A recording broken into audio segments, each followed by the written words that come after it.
All right. Hello to everybody on this fine Wednesday evening. Just got back from work and decided to record a video. Same thing with the previous couple of Q&As. I'm going to be doing going through an hour of questions, and then I'm just going to cut. I'm sure I have way more than an hour's worth of questions here.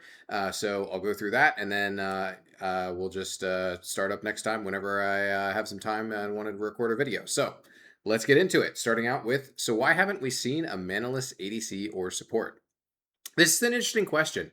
I think the actual answer comes down to sort of two separate but sort of related answers. Number one is because we just haven't made one, right? Like this is not something that I think is impossible or something that we could never do. But I think the sort of related part here is the way that we design AD carries, especially, and I think supports to a lesser degree slightly. Um, Lends us towards designs that have mana, right? One of the things you might notice as an example is that ranged champions are more likely to have mana, right? And part of that is because ranged champions are more likely to have spells that we want to gate by having mana in the laning phase. But let's talk more specifically about the classes here. So first, let's talk about AD carries, right? What about a resourceless AD carry?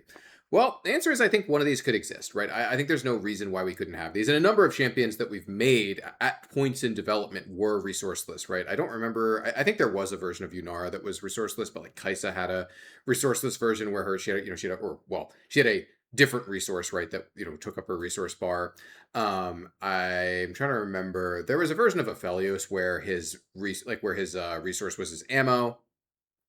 Um, and we decided to eventually give him mana. And the reason for this is that the way that we structure AD carry kits, typically speaking, they have some spell that we want to limit by mana. Like we want them to not be able to cast over and over and over and over again in lane.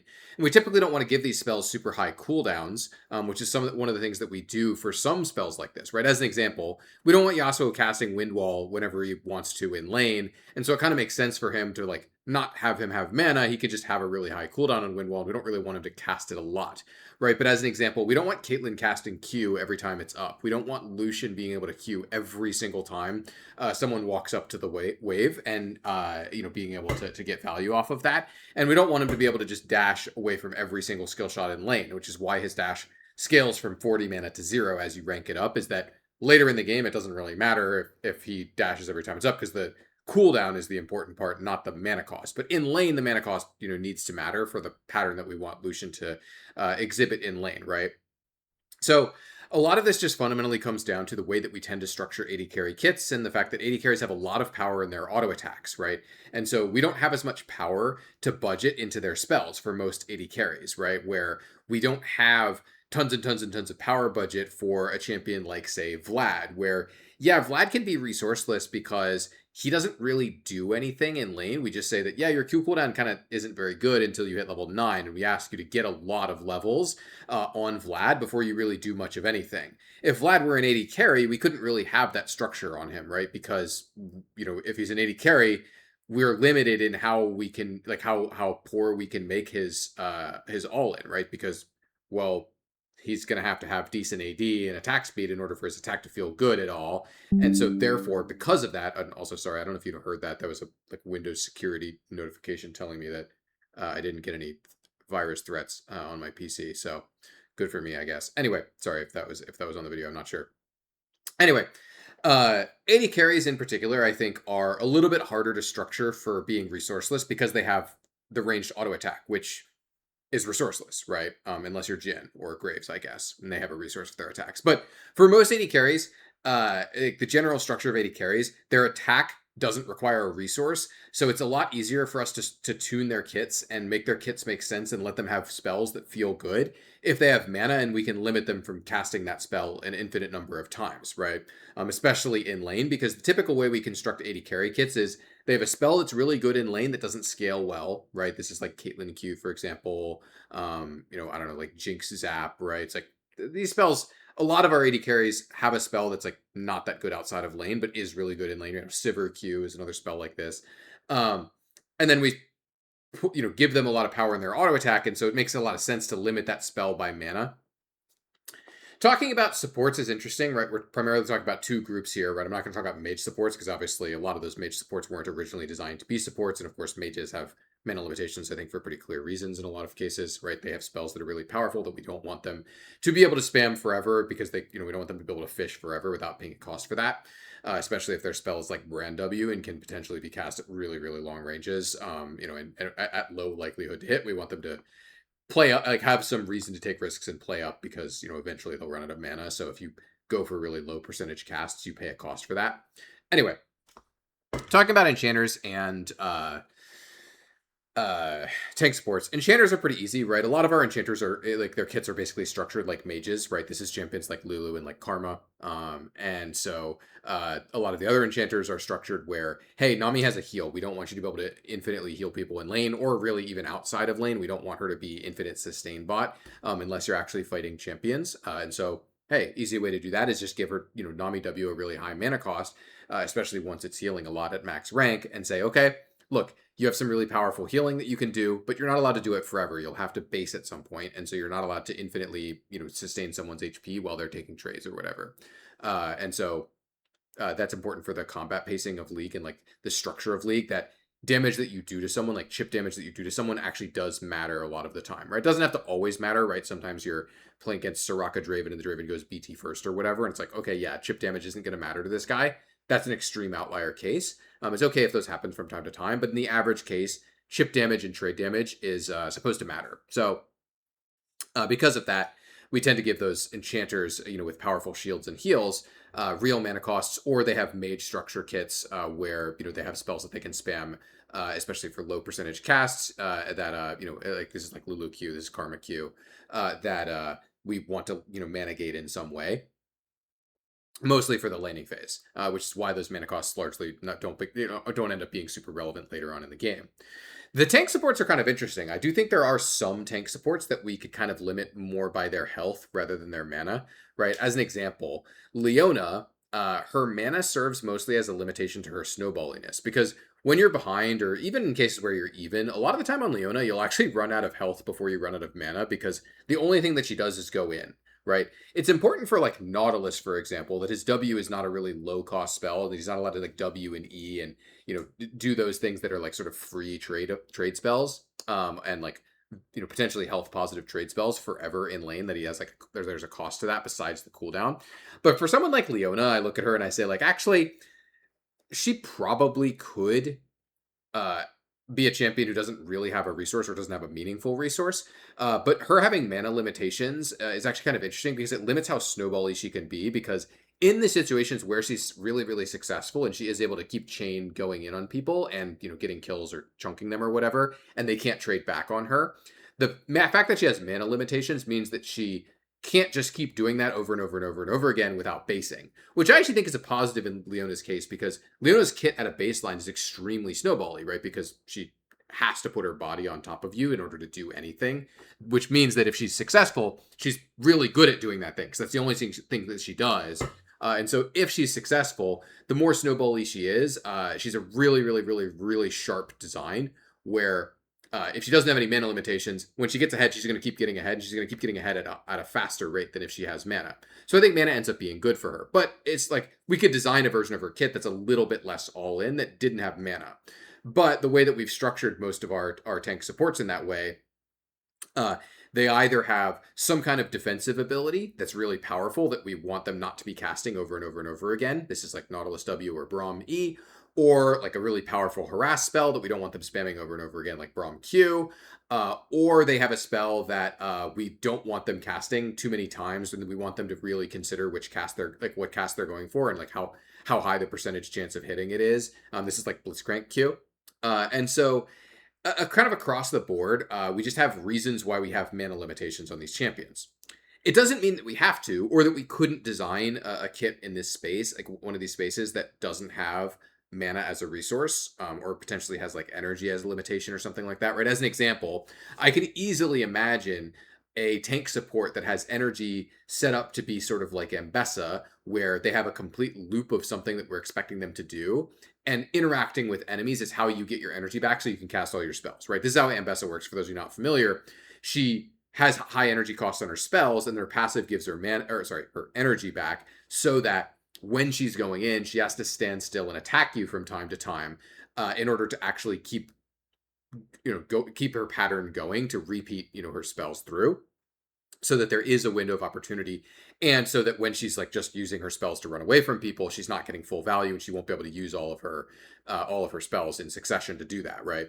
And so I could imagine a kit like, say, Rakan, for example, where imagine if his Q, instead of healing him and his allies, it like gave him a resource, like energy or something, and then his W cost a lot of, like, cost like 150 energy or something, and then he gets to cast, he casts 100 or something, or he casts 100, he costs 100 or something like that. It's like, oh, actually when you W in, you then have to hit your Q in order to use your E or something like that, right? I'm not saying that's a great kit structure, but something in that space where we ask the champion to do something that we really want them to do. Usually this would be like aggressive or like some kind of risk that they would have to take. Again, like standing still to attack on Mbessa is a good example.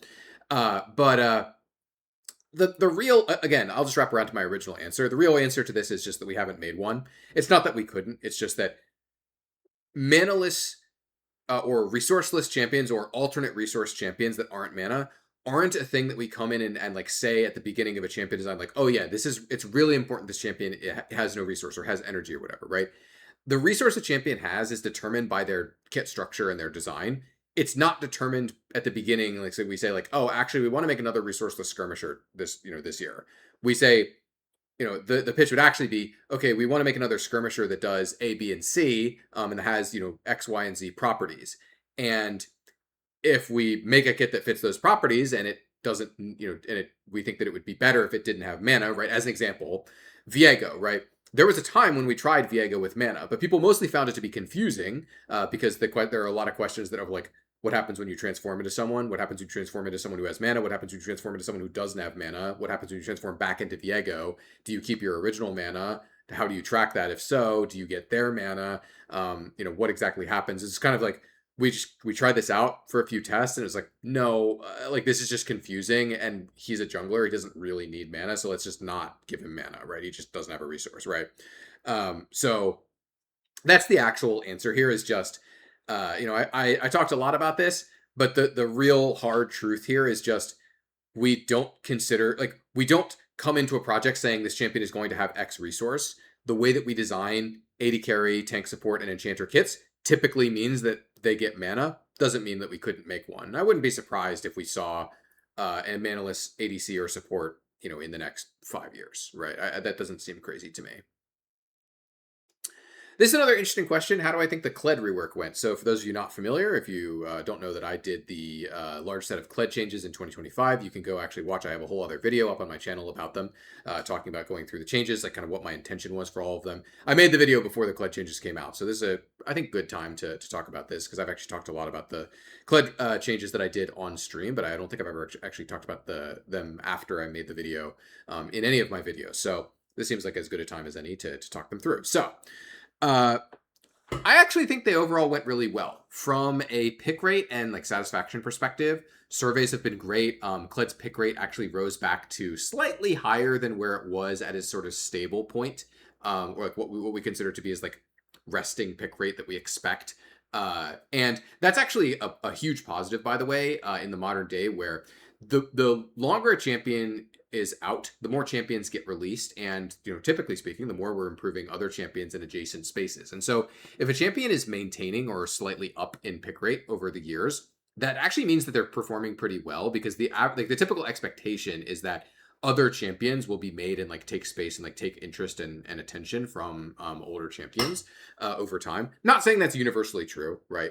But it's just, hey, there's a certain amount of picks per game, right? And so as more champions get added, of course, pick rate on all champions is going to go down slightly as we distribute the same number of picks over a larger number of champions.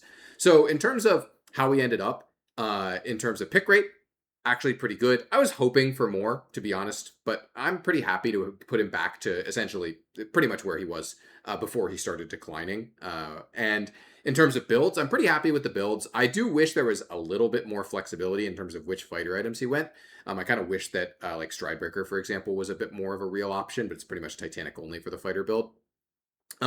And the sort of AD assassin stuff is still playable. It's still factually pretty good in some percentage of your games. There are some items that are still like some heavy AD items, like some assassin items that are still very good, like Cyclosword, for example. So I'm pretty happy with how the pick rate and the item builds ended up. Like fighter is the default build. Assassin stuff can still be good in some games, and can be good for some players, and that's great, right? So overall, I'm pretty happy with it. There are a number of things I'm not super thrilled with, right?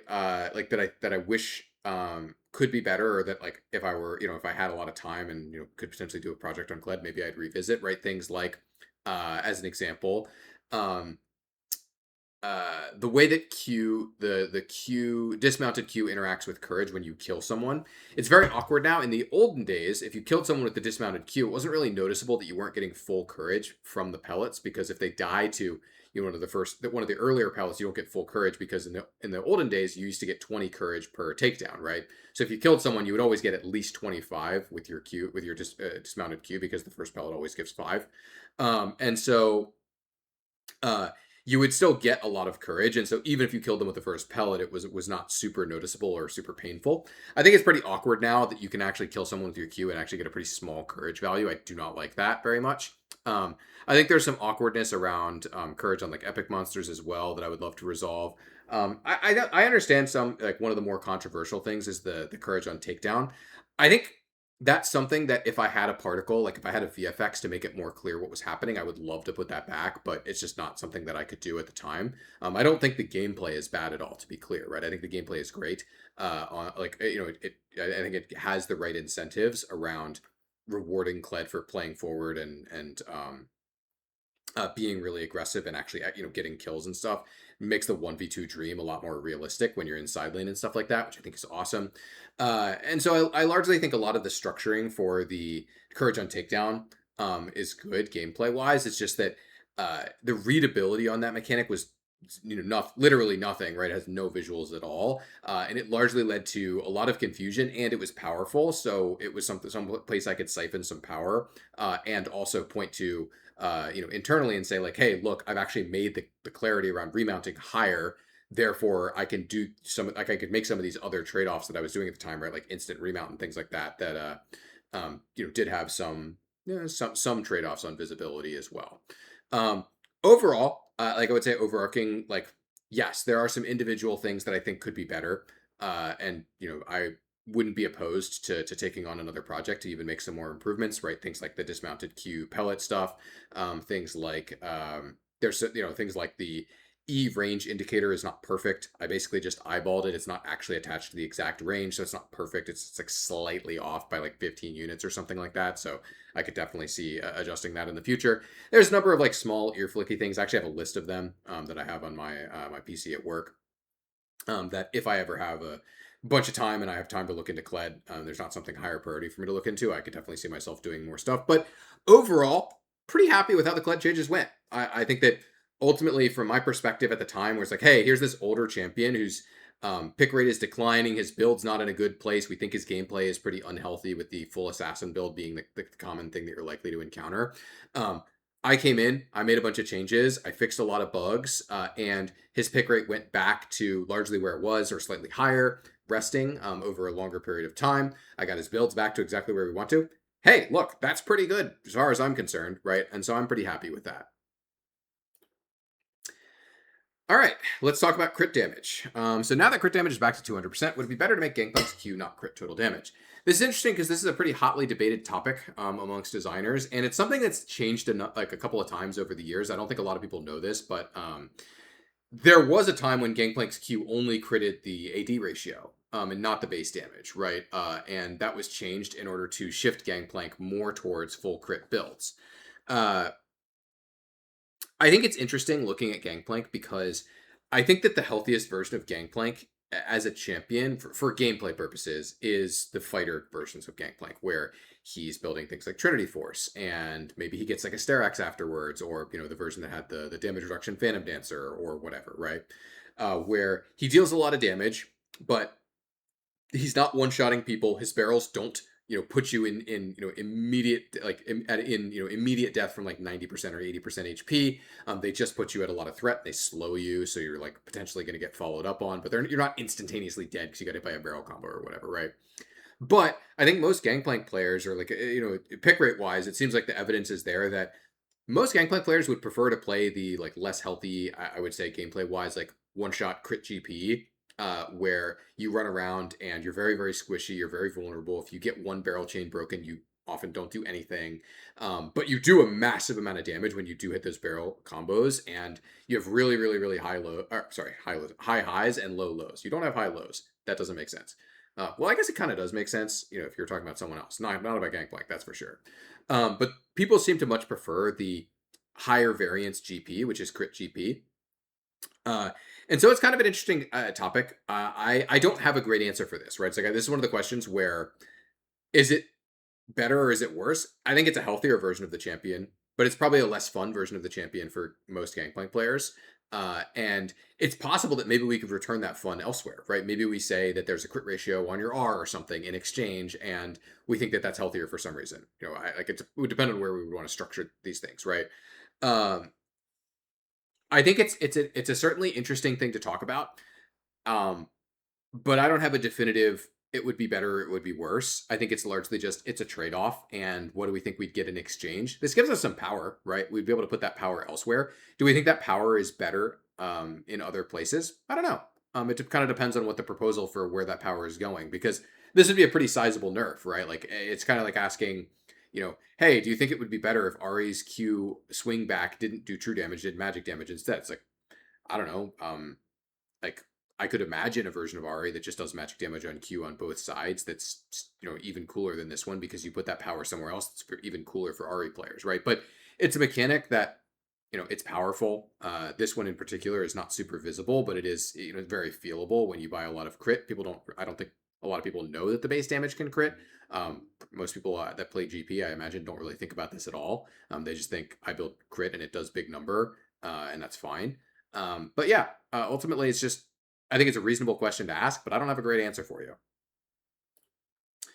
All right. Let's take a look at this one. I use Spellbook on support sometimes, but it's not always great. I would much rather have the ability to change my rune page per fight rather than some spells. I don't enjoy the randomness. Yes, I do know it's always completely random, part of Omnistone, as you can't always be able to use it well, variable winnings, losing, so still range matchups, etc. Do you think Omnistone could be reworked more similar to Spellbook, where we can choose which page to grab next? So this was talking about being able to pick different runes. Short answer to this, I think, is like no. I think that runes are already really complex, and a lot of them are deep, like invisible, right? And so the idea of I switch my runes mid game is really, really like way more complicated than switching your summoners, which are high gameplay, high visibility, infrequent, right? Whereas runes, which a lot of like most runes of which are high frequency, low visibility, right? Like you have a lot of runes that are literally just passives, like, say Cut Down, for example, right? Or runes that are really, really, really high frequency, like Scorch, but, low impact in individual interactions, and not super high visibility. I think the idea of changing your runes mid-game is an enormous amount of complexity. It's very hard for even the person who's playing it to understand this. And for the people playing against it, it's like, they're not going to be able to understand this happening at all, right? Oh, this person took this keystone. They started out with a sorcery page that had, Scorch, absolute focus for lane, and then now they're more powerful at 20 minutes because they switched to the Transcendence Gathering Storm page or whatever, right? That would largely be invisible and very, very, very complex. And I generally don't think that's a great design shape, especially for like a keystone of, hey, here's something that you're going to interact with which requires something like 10 times or maybe more the mind share of every other keystone in the game, right? I mean, look at the average keystone. It's like Conqueror. You don't have to think about this at all. It's maybe a little feelable. It's got some nice sound effects on it, right? It's got some minor visuals that you can see. You don't have to think about it at all. And it's okay for there to be keystones that you have to think about a little bit more, right? Something like, say, PTA comes to mind, right? Where you have to hit them 3 times to get an output, or something like Dark Harvest, where maybe you would want to use your spells a little differently because of, someone being harvestable, and, you might want to put your damage, in a different person, or hold a spell for your Dark Harvest cooldown to reset or whatever, right? There's a little bit of gameplay there. And then there's Spellbook, which I think is pretty much at the ceiling of complexity for a keystone, where you have to select different summoner spells at different times. But part of the reason that Spellbook works is it gets to cheat the complexity because everyone can see what's happening. You got a summoner, right? Oh, this person just cleansed in the middle of the fight. Or, hey, it literally puts that output into chat. You can see on the tab screen, they have these different things. We don't have the same level of visibility for runes. And I think that kind of is the death knell of anything of like relating to this space of like, oh, I'm switching my runes mid-game, or like coming into a game, a given, portion of the game with different runes is really, really, really complex for way, way, way insufficient value for us to even consider something in this space. Let's see. Bring arena slash Mayhem items to Swift Play, specifically pseudo SR experimentation mode. It's an interesting thought. I think that ultimately, this is kind of interesting because arena items aren't really designed to be functional outside of arena, right? Prismatics in particular is what I'm talking about here. Prismatics in particular, there's a reason why the prismatics aren't in ARAM Mayhem, and why they are only available through random chance, and you can't guarantee that you'll have a specific prismatic at any given game. That's how they're designed. Like, their design is structured very differently from normal items, right? They basically just aren't functional as normal items for the most part, right? Or in some cases, they're like copies of normal items, right? In much the same way that like the Arena Sword of the Divine is really just second Infinity Edge, right? It's like it's got a bunch of fancy math behind it, but ultimately it's basically just you have more crit damage. It's not actually that like doing anything super special. It's just second IE, right? A lot of the other prismatics in particular, I would say, are just not really well structured for like normal SR items. They're well structured for random experiences that you can access that then get you into like a vertical system, like this like Pyromancer's Cloak, for example, or have implications for a 2v2 that might be really interesting, like Rune Carver, for example, or other things, right? It's like, but largely, I don't think that the prismatics actually make sense. The other items, some of them, right? This is something I've talked about in a previous in some of the previous Q&As that I've done. I don't think they're necessarily good for core SR, but Swift Play is kind of an interesting thought where, hey, Swift Play is a less serious mode. And so some of these items that don't necessarily line up well with some of the core motivations in SR maybe could make it, right? But at the same time, then you have to ask the question of like, well, what about Swift Play is good, like makes these items make sense, right? One of the things you have to keep in mind is that Swift Play is intended to be a more casual, less serious mode where people probably aren't thinking as much about their items on average. And so having like deep systemic counters to things like what a lot of the arena items are like Hellfire Hatchet, for example, is a good one where it's like, okay, so we don't really want assassins to have better access to tank shredding, right, in core SR. We probably don't want that in Swift Play either, but even if we did, why would we want a separate, new, different item that people are going to have to think about in Swift Play that then would put the burden of knowledge in the item system to be even higher in Swift Play than it is in core SR? It doesn't really fit with the core motivations of the mode, right? Then there are other items that are like Perplexity, for example, from Arena. I don't think Perplexity's in ARAM Mayhem, although I guess I'm not sure about that. Maybe it is. But something like Perplexity is like, well, this doesn't really make sense outside the context of augments. It's a useless dead item without augments, right? It just can't be tuned to make sense because it's doing too many different things that don't have any direct synergies, right? And so something like Perplexity is just sort of nonsense without augments. And so if we're talking about like Swift Play with augments, then I think we could, maybe we're talking, right? But in base Swift Play, I think largely this doesn't make a ton of sense in the general case, but there could absolutely be specific items where it's like, oh, this specific item actually maybe is good for Swift Play for some reason or another, or this specific item from Mayhem is like good for Swift Play. It's like, I could believe that those exist. I haven't really seen, like I haven't gone through the entire list of items, but I could believe that there are some specific cases. But the general case of these items is like the items that are made for Arena, originally, right, which some of which are in ARAM Mayhem, largely have direct purposes that they were made for in Arena that don't really apply to SR, whether that's core SR or whether that's Swift Play. And in general, having more items in Swift Play probably isn't conducive to the goals of the mode around it being a more casual, less stressful experience, right? Because more items, especially more complex items that have like systemic implications that they exist, aren't really what leads to a less stressful, more casual experience in a game mode. All right, let's talk about Mal's E execute. Is it intentional that it doesn't work all that well? The answer to this is like not exactly, but sort of, right? The power of the execute or the reliability of the execute is sort of scaled proportionately to how much control the player has over last hitting, right? As an example, Singed Q, outside of a couple of bugs that I should probably fix at some point, um, essentially guarantees that the minion will be last hit by Singed, because Singed essentially has no agency at all, right? He has no other spells. He is melee. He's very bad at actually CSing. And so Singed has zero agency in his ability to get the CS that he's poison trailed, right? He's just going to lose a lot of CS for no reason, essentially, unless he's proxying, right? And so the fact that Singed execute is sort of theoretically perfect, again, outside of a couple bugs that I need to fix, um, uh, makes sense because he doesn't have any agency to get those minions at all. Malzahar's execute is less powerful. Well, less powerful. It's less reliable, is what I should actually say here, because Malz has other spells. He can Q minions. He can auto attack minions as a ranged champion. His W minions will sometimes actually get the CS as well. And ultimately, that adds up to Malzahar has a lot more agency to be able to get CS on average than a lot of the other champions. And so his execute is designed to be uh, not 100% consistent and reliable. You are being asked to still last hit some, in some cases. That having been said, I do think that we could probably make it a little bit more consistent than what it is now. I think it's probably a little bit under the bar.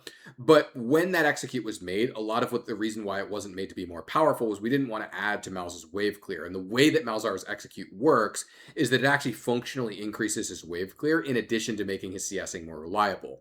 The thing that I think that I've learned, and I think we've learned in general from the way that the Singed execute work, or the Singed sort of execute, it's not actually an execute, the Singed kill crediting mechanic works, is that we can make these mechanics without actually functionally increasing wave clear. And so I suspect that today, if we were doing the Malzahar one, we would probably make it a little bit more consistent, but not increase his wave clear. And so we would probably restructure it a little bit to be not exactly the same as Singed, but something where it's like, hey, you can be more reliable without adding to your wave clear. And so that was the original reason why it was set to this value, was that the designer who was working on it didn't want to meaningfully increase his wave clear too much.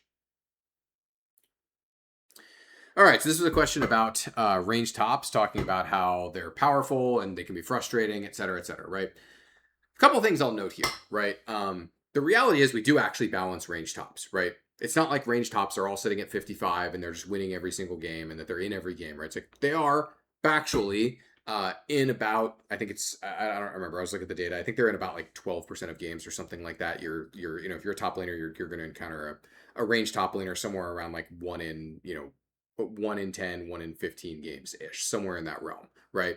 And it can be a frustrating experience, right? Don't get me wrong. But we do believe that even if an experience is frustrating, that doesn't necessarily mean that it's innately bad in every single case and that it can't exist, right?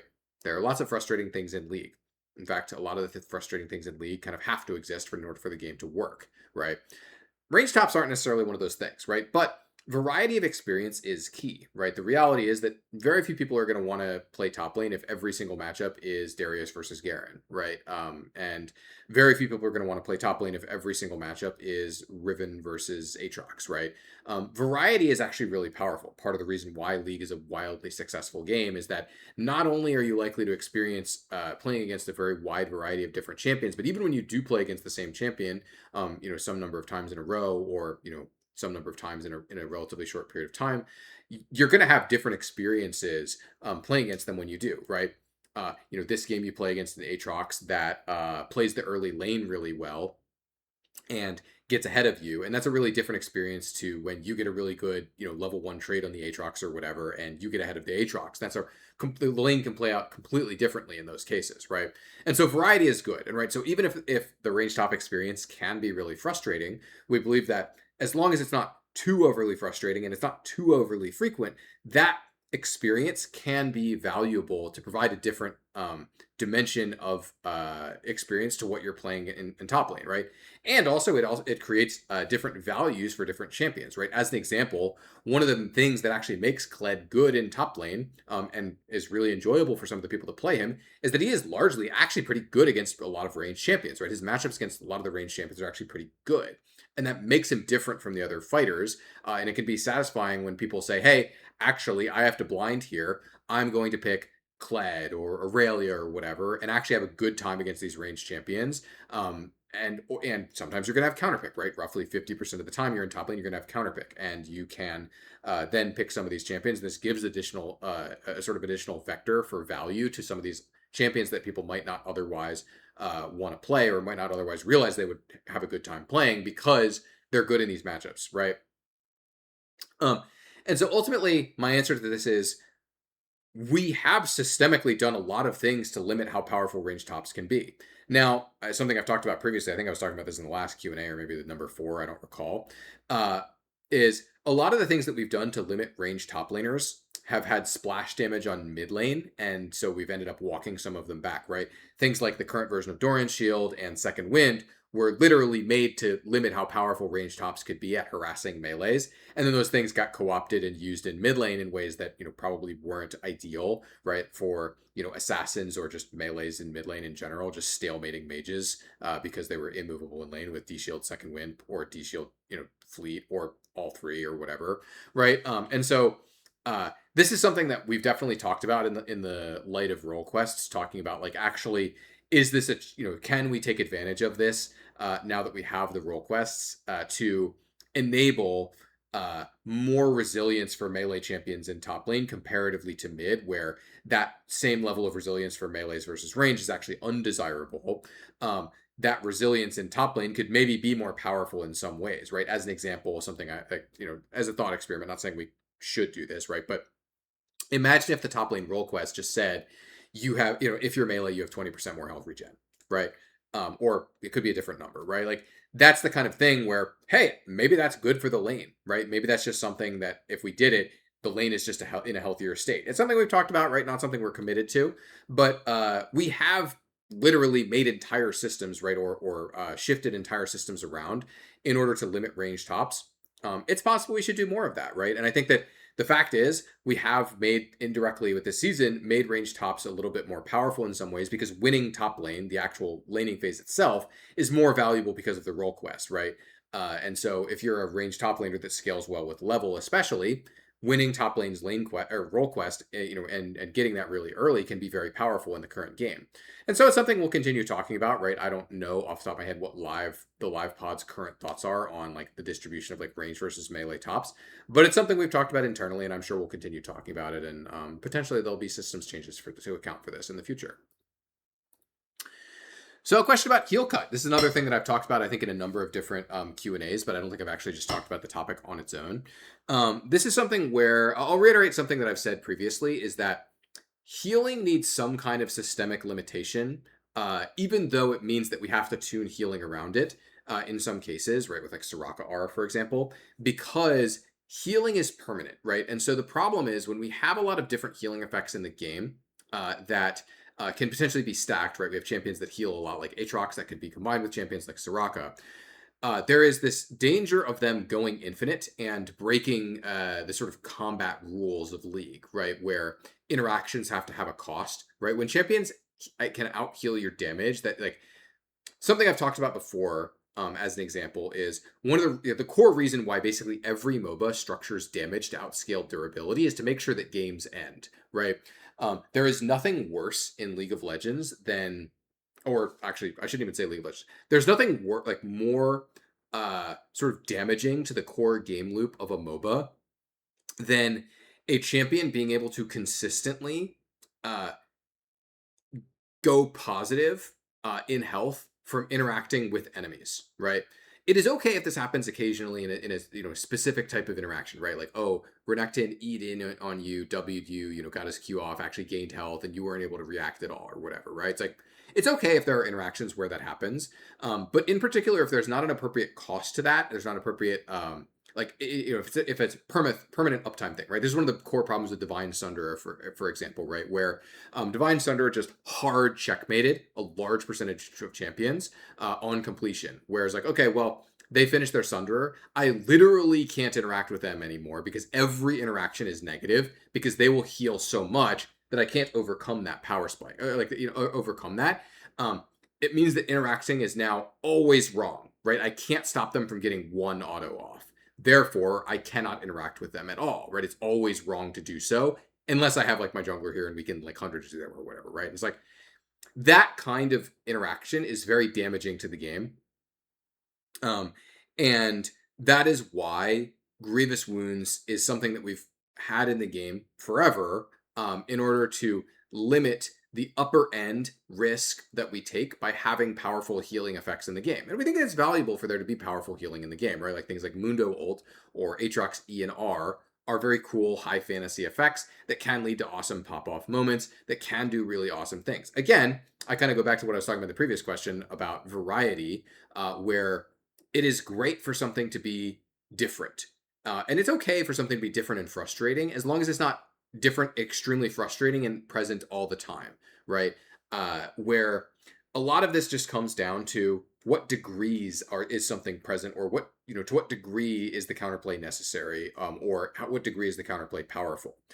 I do personally believe that we could do a good rework of Grievous Wounds, and potentially there's maybe even a version where Grievous Wounds isn't an item effect, and instead it's in some other system where the trade-off is less painful for people.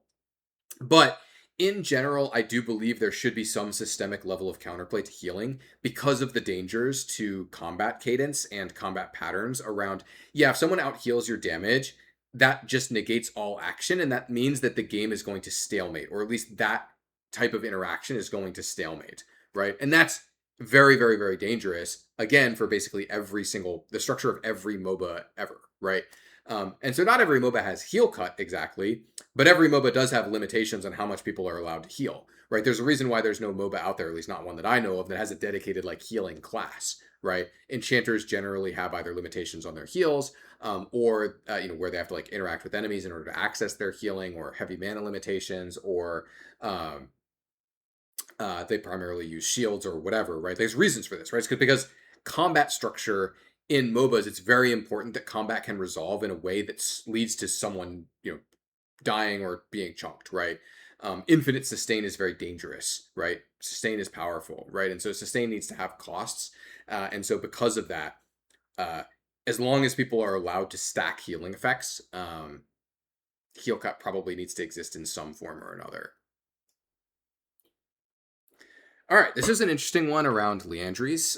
Is Liandry's the strongest AP item in the game, or does it just feel that way? And they was talking about like, oh, it gives the best clear, it gives the best objective damage, it gives good, a broad variety of stats, it gives great champ damage, etc. Right? It's like, my answer to this question is no. I don't think that Liandry's is the best item in the game. In fact, I don't even think it's in like the top 10 items in the game right now. I do think that it is broad, and I do think that it is probably a bit too good at clearing the jungle. Where because it's really good at clearing the jungle, it's become a very ubiquitous first purchase for junglers, right? There's a lot of junglers that go Liandry's first, partially because of how much clear speed going Faded Ashes into Liandry's offers, right? But I think that if we were talking about the version of Liandry's before the nerfs, post Faded Ashes, maybe we'd have a conversation here where it was kind of good at everything. But I think that like one of the indicators that Liandry's is not an extremely strong item is that a number of its past users over time have actually moved away from it. Like Orianna is a very good example, right? Before the nerfs, Orianna, her most common second item was Liandry's, right? That was just what she did. Today, she rarely buys it, and when she does, it's not that good for her, right? She'd much rather buy items with higher AP.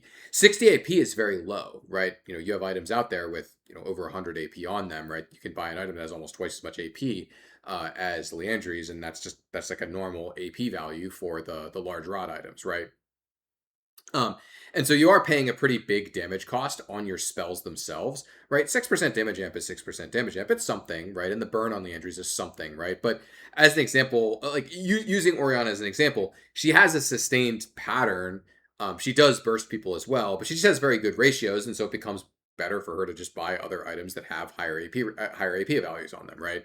And so I do think Liandry's is probably a little bit too good structurally for junglers. That's my personal opinion. Not necessarily saying that that's what LivePod would say. Um, but I don't think that it's anywhere close to the strongest AP item in the game. I don't even think it's in the top 3 AP items in the game. I just think it's a little bit too good specifically in the jungle, structurally speaking, because of its build path that has Faded Ashes in it. But when it's completed, I don't actually think it's more powerful than other items. It's just like in a position where junglers specifically have a really, really compelling reason why they want to buy it. That doesn't necessarily mean that it's stronger. It just means that it offers them something they can't get elsewhere in terms of build path, unless they are a champion that has high affinity with Blackfire Torch, which few junglers have, right? But I look at mid lane and I look at mages in particular, and I say, yeah, some mages do still buy Liandry's, like Victor, for example. I think it's his most common second item, but not by a lot. I think it's like 50%-ish pick rate right now. And I think that's fine, right? That seems about right. He's a champion who has high synergy with the burn and the ramping damage, right? He deals a lot of damage over time. He has low cooldowns. He's a control mage. He likes all these effects, right? And I think it's about appropriate for him to buy Liandry some percentage of the time in his second slot. But if Liandry was actually, like, objectively one of the most powerful AP items in the game, you would see a lot more mages going for it, right? You would see more Ziggs with Liandry's. You would see more Orianna with Liandry's, etc., right? And so that's kind of what leads me to my conclusion that, like, no, I don't think it's the strongest AP item in the game. But I could see if you were a jungle player or someone who plays or pays a lot of attention to jungle, why you would feel like it's a particularly strong item, or why you feel like you should be buying it a large percentage of the time. Something I'll notice that like there was a discussion of like, oh, it does the most champ damage. That's just not true, right? With 60 AP, it just doesn't do nearly as much damage as most of the other AP items that you could be buying in this slot. All right, so another interesting question about why does Riot remove high skill mechanics on champions but leave them on other champions? The example case here was like, oh, Nidalee R had the auto attack reset removed, but there are other examples of mechanics on champions that are still around, right? The short answer is it's just a case by case thing, right? It depends, right? Not like one thing I'll note here, and I've talked about this before, but not all skill expression is good, right? I think that there are a lot of people out there that like I see them comment on on Reddit or Twitter or whatever, right? Or come to my stream, and they come in with this very clear expectation of like, oh, you removed skill expression, and the implication is that that must be bad. And it's like, no, I don't think that all skill expression is good, right? Example, I don't remember if I gave this in a Q&A before or if this was on one of my streams, but one of the examples I give when I talk about this topic is like I could make a version of Ezreal where if you type GG easy in all chat while your Q is in the air, it changes color and it does 10% more damage. It's like, and by a lot of the ways that I would judge a skill test, this passes, right? It's like, oh, everyone in the game can tell what's going on, that you pass the skill test. You get an output that's probably pretty satisfying, 10% more Q damage. And there is a something that you will get better at this over time, and it's pretty clearly understandable how you would get better at this skill test. You get better at typing. However, it's obviously ridiculous, right? You don't play League of Legends to play Type Racer, right? League of Legends is not a type racing game, right? And so the idea that people would want to type GG easy or that would be like a compelling skill test for Ezreal is obviously nonsense, right? It's not a good skill test because it doesn't line up with the core like gameplay asks of the champion. And it's also just meaningless difficulty. You should always do it. Which, for what it's worth, I think meaningless difficulty can be okay in some places, right? Like Riven Q, for example.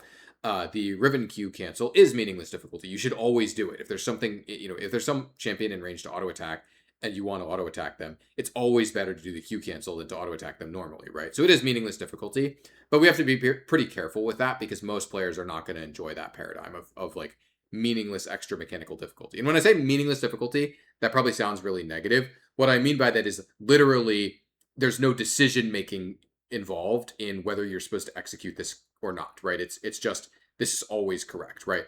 And there are some games, like entire game genres built around this, right? Fighting games, as an example, tend to have a lot of zero decision making complexity mechanical difficulty, right? They also, fighting games kind of subvert this by also having a lot of decision-making complexity in other areas of the game. But a lot of fighting games, it's like, well, you just have to execute this 17-button combo, and that's just like a core part of playing this character. It's like, well, it doesn't really have to be this hard. It's kind of made this hard for because the design game designers thought that was cool and it's good for their audience, right? But that's not really League's general audience. It's people who really, really want high levels of mechanical difficulty that don't involve any decision making at all. And if you do want those things, there are champions that you can play, like Rivet, right? It's one of the advantages of having a broadcast of champions is that we can offer different experiences to different players, and what is really bad for one player or really bad for one audience can be really good for another. And so we can have different champions that appeal to different types of players that want different types of difficulty or different types of experiences in general. So anyway, I've gotten a little sidetracked, but wrapping around to the original question, this is largely on a case-by-case basis, and some of it comes down to how much power do we think this is, and do we think this is actually a good optimization for the champion to have, right? I think, the Nidalee Nidalee R auto attack resets is actually, that predates my time at Riot, so I don't actually know what the discussion was at that time, right? But at least internally speaking, but the way that I look at Nidalee as a champion is I say, this champion actually already has a lot going on. Mechanically speaking, she's actually, I think, kind of already capped in terms of mechanics that you're doing for most players. Do we want this champion to be one of the asking you to execute constantly when you're doing even just your jungle clear? That you need to be constantly executing these very, very high power, high frequency actions. Is that where we want her power to be, right? Because as an example, right, like that optimization on Nidalee isn't just a high skill mechanic. It's a high skill mechanic that is also extraordinarily powerful, right? And so the question becomes, is it more satisfying to have the power in that mechanic or to have 30% more Q damage or 20% more E healing or both, right? Like I could believe it actually both is the amount of power there, right? I don't know what the actual answer here is, right? But the question is the champion better or worse for having power redistributed into other mechanics, right? And so I imagine the conversation with Nidalee specifically was, okay, this mechanic is really powerful. Some people will find it really satisfying and actually like this type of difficulty, but is that the right type of difficulty for the intended audience for Nidalee, for the audience that she has today? Because the actual reality here is that version of Nidalee was basically unplayable for the overwhelming majority of players. Today, Nidalee still isn't super playable for a random player in silver or whatever, right? But you can succeed with her. It is possible, right? Whereas the way that Nidalee had to be tuned with that mechanic in the game was not only unsatisfying for players, outside of, the top 0.1%, but was also not really playable for them at all, right? Regardless of skills, the skill skew of that mechanic specifically, that mechanic being present just required a huge amount of power, right? And so a lot of what comes down to with high skill mechanics and skill expressive mechanics is when we're looking at them, it's ultimately how much power does it actually occupy, right? Because a high skill mechanic that also occupies a lot of power on a champion that we believe we want to be more playable for a lower skill audience, that's a much more likely mechanic to get removed than one that is, here's a high skill mechanic, but it's not actually that powerful, right? I'm trying to think of a good example I don't have it one off the top of my head, but I'm trying to think of a good example of a high skill mechanic that just doesn't require, or that doesn't occupy that much power. A good example of this is Tom Kench, the QR thing where you can Q someone that's being spit out instantly to remove any gameplay around hitting them with your Q, right? 95% of the time that Q is going to hit them anyway, or you'd spit them out at different timing or whatever, right? It's a high skill mechanic, but it doesn't actually give you that much power. And so to me, I kind of look at the mechanic and I say well, how much does it really matter, right? Why, we probably wouldn't really bother removing this. Obviously, Tom Kench otherwise isn't some crazy high skill skew champion, so we wouldn't be likely to be looking at that anyway. But imagine Tom Kench was a really skill skew champion. The QR thing, I think, would be one of the things that we'd be unlikely to remove just because it's so little power that there's not really a lot of reason for us to remove it, right? Another example of something in the more high power space was the Caitlyn trap combos, right? The Caitlyn trap combo stuff where, well, first of all, is obviously bugged, right? You're not supposed to be able to get multiple headshots like that. So it's from the perspective of how the champion works, it's clearly wrong, right? You're not like the fact that headshots were being consumed at the wrong time was just incorrect, right? For one, right? For two, it was actually harder for us to balance Caitlyn because we had to assume, or we had to treat Caitlyn like, yeah, if you execute this properly, like these types of combos correctly, you actually just do way more burst damage than the champion's kit was designed to hold originally. And it's, not saying that like the Caitlyn trap combos weren't satisfying. I'm sure they were for people that were doing them. I personally wasn't for someone who ever played Caitlyn, but well, not much. I played, I don't know, like occasional game with Caitlyn, but I wasn't a huge Caitlyn player, and I'm sure the trap combos were really satisfying for people that did engage with them. But they were also extremely powerful, and so we had to tune Caitlyn in higher MMRs around the fact that, yeah, if you get good enough at this champion, you just start doing this thing that also gives her an enormous amount of burst, on top of the fact that she's also the longest range champion in the game that generally wins lane and also scales well. It's kind of like, okay, well, where's the weakness, right? This is the champion, this is the AD carry that has the best in class zone control and also the longest range and also generally wins lane and also kind of scales later in the game. It's just like, okay, so this is giving her a strength that she wasn't really intended to have. And so it's very difficult for us to balance the champion around these things. And so ultimately, a lot of what comes down to removal of mechanics is this eating power budget that we think would be better spent elsewhere on the kit? Is this making it difficult or impossible for us to balance the champion? These are the things that cause these types of mechanics to be removed. Though again, I'm not making a claim that every single time we've done this, it's always been correct, right? I'm sure that there are some cases where maybe we could have just changed something slightly and it would have been better, right? Again, not every change that we make is perfect, right? I don't want to make it sound like every single thing that we've ever done to every champion is like was the right thing to do, right? Hey, we make a lot of changes, right? We're making thousands of changes per year to like across the game. Not all of them are going to be perfect, right? That's just the reality of doing a lot of changes. It's just we expect that when we do changes to champions, on average, they're value positive, and if we do them enough, then the game will be better over year over year, day after day, month after month, right? So hopefully that's a satisfying answer. More Nemesis quests. This is another one where I don't remember if I've talked about this in a previous video or not, but maybe I have, maybe I haven't.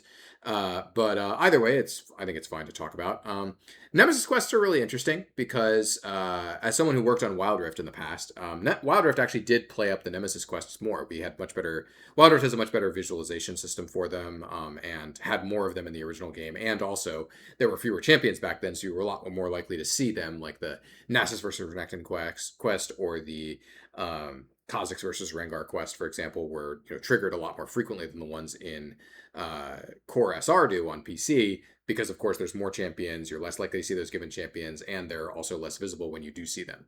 Anyway, all of this stuff having been said, I think the Nemesis quest thing is mostly a question of if we want to spend the time and the effort on them, right? Our current Nemesis quests feel like they're pretty below the bar, right? Some of them are just kind of deeply like uninteresting, right? As an example, the Hui Jin Nemesis quest, it's kind of hard to fulfill because it has some specific conditions on it. And then when you do finish it, the reward is like not even interesting, right? It's like not, it's like, oh, I'm Jin, I got 4 armor pen. Okay, cool, who cares, right?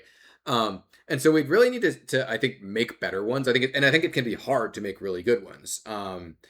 And I think that leads to a lot of trouble of, okay, so we need to do better design, also come up with a better visualization system, and also the tech for making them is not super great, so they're kind of inconvenient to make. That's not a blocker, it's just, people don't are less likely to want to just like jam and make 30 Nemesis quests because it's not that convenient from our internal tools.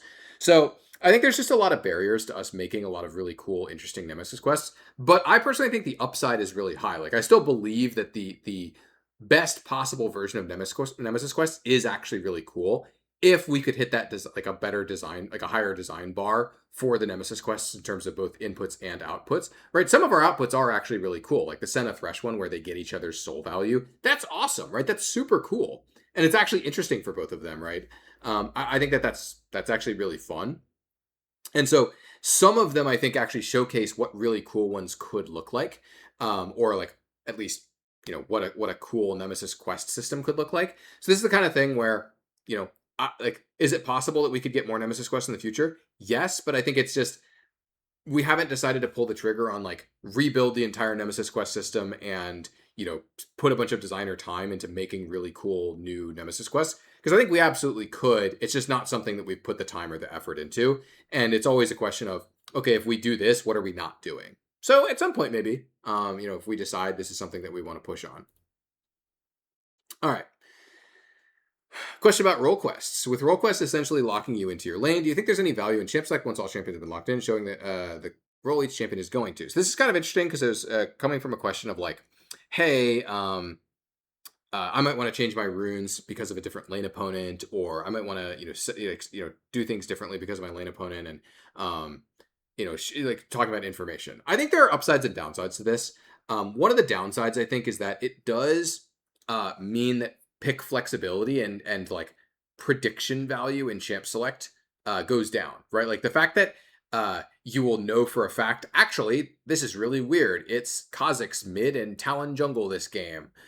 You get forewarned about weird picks, which, like there's upsides and downsides to that. I think that the surprise value of like having an emergent thing happen to you in game that you weren't expecting, of like, oh my god, like I got on the loading screen and I saw that this Kha'Zix was actually my lane opponent instead of this other guy that I wasn't expecting. I think that actually can be a positive if it's infrequent. Kind of going back to the variety thing of like, yeah, if you never get surprised, or if you always know what you're laning against, it's just kind of a slightly like there's some slightly less interesting decisions in the rune system, right? It's like you always pick the right rune page for your opponent, as an example, right? Whereas there, you can imagine. Here's a scenario I'll create for you, right? Suppose you don't know whether you're laning against Renekton or Akali, right? And it's like, oh, against Akali, I really want second win. Against Renekton, I really want bone plating, right? I'm not saying these are actually correct, right? Just using this as an example, right?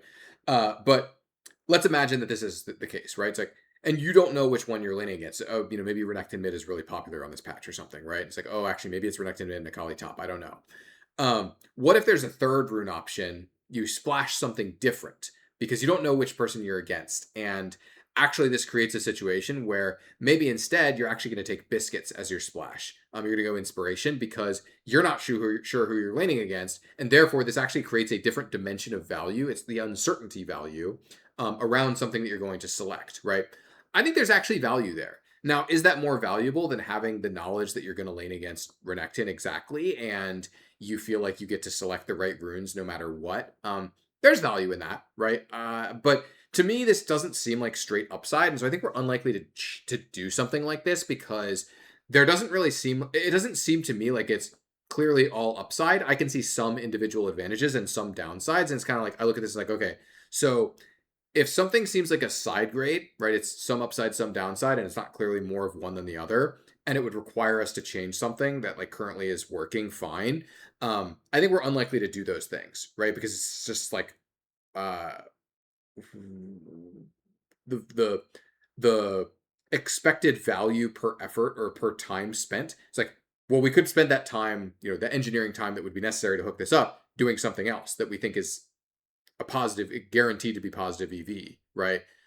And so this ultimately doesn't really like appear to me currently, at least from my perspective, to be something that would be likely to do ever, unless we come to the conclusion that actually this is likely to be really high, like high value or high EV. So I guess that's kind of the end of my thought process here. Is like I think it's unlikely, unless something changes and we suddenly think that this is really high value for some reason. All right. I just noticed. Oh, you know what? I'll do one more question. I am over an hour right now, but I'll answer this last question, and then call the video. So special bonus question for number 6. I think this is number 6, right? I think number 6 is the right number. So yeah, special bonus question. Why do strong champions get buffed and weak champions get nerfs at times? Some recent examples I think of was Swin getting passive buff to heal way more low levels, despite being one of the best champions in multiple roles. Or last patch Varus got buffs when being a top tier top laner. Or on the nerf side of things, we have Trinity slaughtered to strike struggling.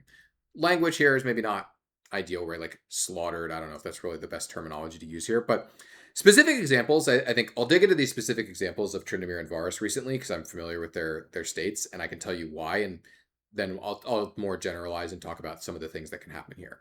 So specifically with Varus, it's interesting because the reality is Varus was not a top tier champion, top laner, right? He was a playable top laner that was very low pick rate, right, with low sample, and the live pod was focused on, hey, we want to do follow up on the 80 carries, right? Because we changed all the 80 carries, naturally, because we completely upended the balance of the lane by making crit 200% and doing a ton of changes to 80 carries. And so live pod and the follow up patches for 16.1, 16.2, or sorry, no, 16.2, 16.3 were closely looking at 80 carries and saying like, hey, are these 80 carries appropriately positioned? Are any of them, down from where we'd expect? Are any of them up from where we'd expect? And do we need to redo balance? And so they were focused on Varus in bot lane and went and did some buffs for him because he was lower than where they wanted him. Two things went wrong here.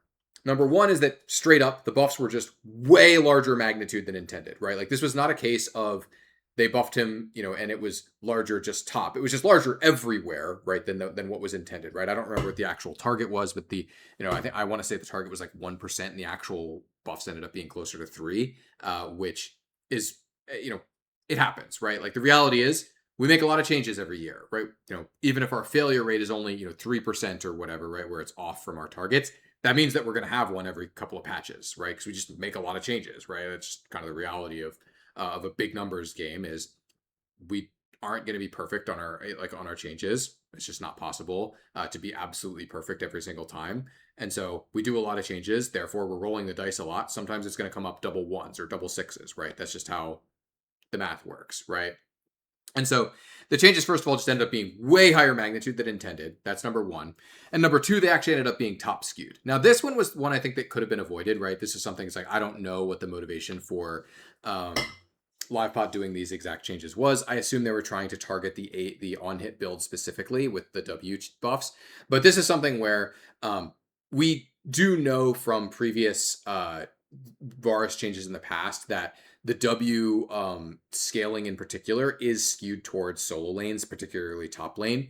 And so that's something where, hey, look, maybe if we'd spent more time on this, maybe if we'd scrutinized some of these individual changes more, maybe someone would have called that out. And it's like this is the kind of thing where, hey, look, when they were doing follow-up patches and we're doing an enormous number of changes, every change maybe doesn't get all the scrutiny that it needs, and maybe that's something where we should consider cutting some of the changes and maybe not necessarily doing as many changes as we did, right? If you look at the 0.2 patch notes where Varus got the buff, there are a lot of changes in there, right? Like we chose to do more changes rather than ensuring that every single individual change was like up to the highest quality. We thought that it was better value. Honestly, looking back, I still think that that's probably true, even given that we missed on Varus.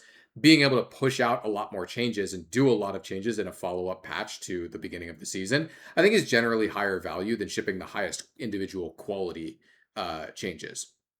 With Tryndamere, Tryndamere is an interesting case where he's also related to the new season where, hey, he already wasn't doing super hot. We did a bunch of changes to him, expecting him to get a lot of power out of 200% crit. The amount of power that he got was less than expected, and simultaneously, I think you can go back and watch a Freak's video about the 0.1 changes, I believe, if you want to hear more context on Tryndamere. But the goal was actually like, hey, we're going to have some, we have some power budget that we can mess around with here when making some of these other changes. Maybe we could try to like make Tryndamere a little bit more consistent and feel a little better at the same time. And those changes largely ended up being far more power negative than intended, right? And that's why we buffed Tryndamere in 0.3 as well. Or we did buff Tryndamere in 0.3, I think. I'm not 100% sure, but we buffed Tryndamere again, right? And so the reality was just the changes that we did ended up being much more power negative than intended. And so that's kind of where we ended up in terms of, hey guys, we did a lot of estimation of like how much win rate things would be. We were a little off in a couple of different areas. Tryndamere ended up weaker, so we ended up buffing him again, right? And it's kind of thing where it's like, okay, so Tryndamere was, kind of weak for a patch or two. Is that like a the worst thing ever? It's like, is it ideal? No, but is it the worst thing ever? I don't know. Champions can be weak sometimes, and I think that's okay as long as they're not like useless or like unplayable, right? And by no means was Tryndamere unplayable, right? He was just a little on the weaker side. Now, those are specific examples I just gave, but I'm going to more generalize, right? I talked a lot about how like and not every change is going to always be exactly the magnitude that you expect. Some things are just going to be really different than you think, right? And win rate is not science, right? The classic example here, if you go back a lot of years to, I think this is like season 9 or 8, we made these changes. there was a patch where we nerfed Kog'Maw's W on hit by 2%. And the goal, like 2% of the max health on hit, not 2% win rate. We nerfed by 2%.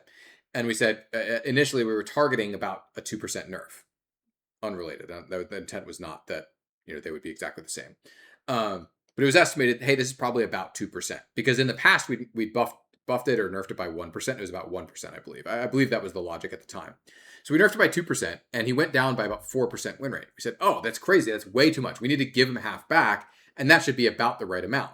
And we gave him 1% back in the following patch, and he only recovered about 1% win rate, right? Win rate is not exact science, right? Like, we can make a lot of comparisons, and we can have a good foundational understanding of, like, this base stat, for example, is probably about this much win rate.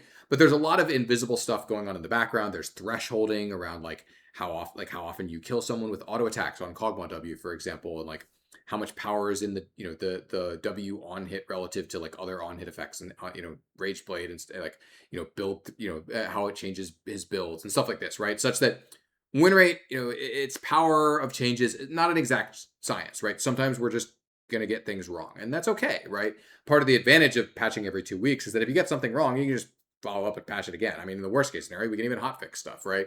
Don't even have to wait 2 weeks, right? But ultimately,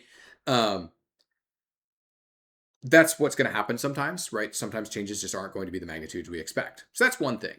Another thing is sometimes it is actually the case that we will intentionally buff a champion that is already good or nerf a champion that's already weak. Why does that happen? Well, there's a number of cases where it might happen. One of the big ones I would say is pro, right? Particularly on pro patches, like the patch before Worlds or the patch right there, one or two patches before Worlds. We might do a change where, hey, actually, bot lane is all about early game AD carries, right? It's always Callista versus Draven or whatever, right? Or Callista versus Ezreal or something. And we want to get some scaling into pro. Hey, Jinx is good in solo queue, but we think pros might be close to playing Jinx for whatever reason. Okay, Jinx is 51. We're going to give her a 0.5 or 1% buff or whatever, and she'll be at the kind of this, the height of power that will allow her, like the top end of her sort of like acceptable power band. She's already good. She'll be even better, but maybe that might cause pros to pick her, right? We do make some trade-offs from time to time for pro balance. It is something that we do. Particularly on pro-facing patches. And we think that that's generally worth it. Sometimes that happens. Another reason why we might buff or nerf something that's strong or weak is for perception reasons or for noticeability or like reasons, right? As an example, suppose we have a champion that released really weak. And we're buffing them, they're actually strong now, right? Like this is the story of like Bard, for example, right? Where champion is actually factually pretty good, but people aren't really noticing them because they had a really terrible release or something happened to them such that they're like out of public perception. Well, we keep buffing Bard until people notice him, right? And we make him probably a little bit too strong. And this is a long time ago, right? Like with Bard. But it's just an example of sometimes things happen where perception doesn't align with reality. And in order to get player perception to align better with reality, we might over nerf or over buff a champion in some cases in order to sort of force players to to reevaluate something in context of the modern day, in light of their current state, because sometimes it takes an extreme to get players to realize something has actually changed from the past, right? Oh, hey, this champion used to be really strong and now they're really weak, right? As an example, we intentionally over-nerfed Samira, right, after she came out in order to get people to realize, hey, look, it's okay. You don't have to fear this champion killing you instantly at level 2 every game, right? She doesn't do that anymore, right? You don't have to fear this. And so from time to time, I think it can be a useful tool to buff a champion that's already good or nerf a champion that's already weak. There are reasons why we might do that. And I think that can be good for the game. So ultimately, that's going to be the last question I answer for today. So thanks for watching. Just looking at my schedule, the next one of these I make will probably be next Saturday, but you never know. We'll see. But yeah, thanks for watching and catch you next time.